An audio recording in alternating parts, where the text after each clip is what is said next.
years, and they're trying to figure out how to up the ante. And I think that's what we saw this summer with Kyle. And if it worked for Kyle and Mauricio, the whole separation thing, I guess don't be surprised if every couple on the show ends up separated because the ratings go up and you're tuning in to see what happens. I mean, I don't know. I'm not a reality show spectator usually, unless it's I do watch Unfaithful. Have you watched that with No. I have with Tammy Roman, and I think she's a basketball wife or something like that, but she basically busts people who have been cheating on their significant other, and I think that's more real because you see the responses, you're like, oh yeah, he's busted. It's just, and she was on The Real World way back. She was, she was on. I find it incredibly entertaining just to see the realness of it. And she seems to be like very straightforward a person. And I appreciate people that don't edit themselves and are sort of strong women. And I see a lot of editing going on the show. And it almost seems like they're asking women to walk a line between being powerful and strong and submissive to one another as friends when they've stepped out of line. So they go on these trips together. There becomes a storyline where somebody gets in a big fight, and then another friend from there arranges a lunch so they can talk, and then a drink gets thrown in someone's face and the fight continues. It just seems sort of predictable at this point. Well, to your point about ratings that you just said, I mean, they've had the highest ratings. I forgot since what year, but I just read something. It was like, I mean, I knew the ratings were great. It was the highest ratings for the first season, for the first episode. And I think, I don't know how many years, but a lot. Honestly, David, it doesn't hurt that there's no television and that the writers and actors are on strike. There's very little in the form of entertainment to watch right now. The options are pretty slim. So I'm glad that their ratings were great, but they're getting kind of lucky right now because TV sucks. Well, also what no one, to your point about not having anything, what no one's talking about is like Annemarie Wiley is a new housewife. She does not come until episode 6. That is not a good sign. Like that's what happened in season 6 with my friend Catherine Edwards. Like she was tied to like Faye and OJ, but like when the ship has sailed and someone has introduced episode 6, now I don't know the logistics of when they hired her. To me, that says the ship sailed without her. And we were 5 episodes in, and we said, there's nothing here. And we better go to our next first choice of who we said no to. And we better give a contract and bring her in right away. I am convinced that happens. They have to bring in a villain either to stir things up or to replace a housewife that just isn't interesting, that people aren't responding to. So. And she apparently gets into it with Crystal later in the season. I'm sure she does. It's really the best thing that happened for Crystal. Like, great, you have someone to spar with over something. I sort of feel badly for Crystal because she seems like a nice person. She's a little boring, but a nice person. And if she can bait Crystal into an altercation, that'd probably be great for Crystal's paycheck, but not great for her as an individual. So I hope Crystal's very careful and aware of that. In reality television, producers set up scenes to be explosive.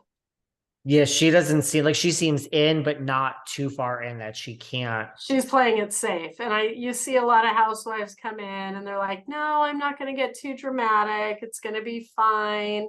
I'm just going to be on there. And, people know who I am. It's going to help our brand. It'll help you at work. And then they end up taking the gloves off and going all in. So. Right. I mean, Rinna wasn't wild in the beginning. She just was doing her job, but then somehow it just went more and more and more until they were like, keep going, girl. And then they were like, you're gone. We're done. They get paid more when there's turmoil. So first of all, Rinna went through something with her mom. And I'm sure the last thing they want is a storyline. I know this is terrible, but is somebody grieving a death. Yeah, they definitely don't want that. The viewers that watch the show are the ones that want the drama, they want the relationship tension, they want to see that, they want the payoff. And Rinna's going to be going through processing her grief. She should do it privately, but I could see why leaving would work for her and maybe benefit her later, because they'll probably offer her a lot of money to come back. Kyle's not going to be interesting without Mauricio. If he's gone, who's going to even pay attention to Kyle? I mean, she's just not that interesting. I feel bad for her there, but it is what it is. And having money doesn't make you happy and eliminate all of your personal problems. So it's great that she could afford to rent a plane or whatever to fly her friends to Vegas. That's great. But that doesn't mean she's happy behind closed doors. A lot of people on television are actually some of the most unhappy people we see, as we've learned over the years with comedians who commit suicide or come out later and say, you know, I've never been more miserable than when I was on top. We just saw that Matthew Perry, you know, he was saying that he could tell by certain seasons where he was in his depression and what he was going through with his addiction.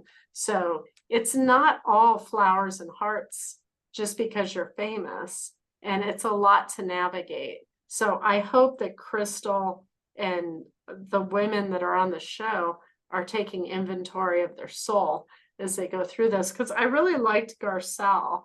She seemed very real, and I could tell she's a great mom, that she actually really cares about how her boys feel. So there's some realness to it, but I've noticed that on Housewives, they tend to want to bring in the people who are part of the turmoil and not the niceness as much.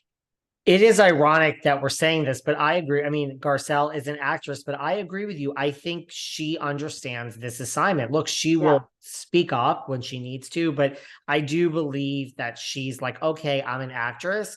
Right. This is not an acting job. I'm hired Right. for reality. I really think she understands it. And she is like, I could act, but that's not this job that I was hired for. I mean, she was also on, you know, she had The Real, which was a talk show.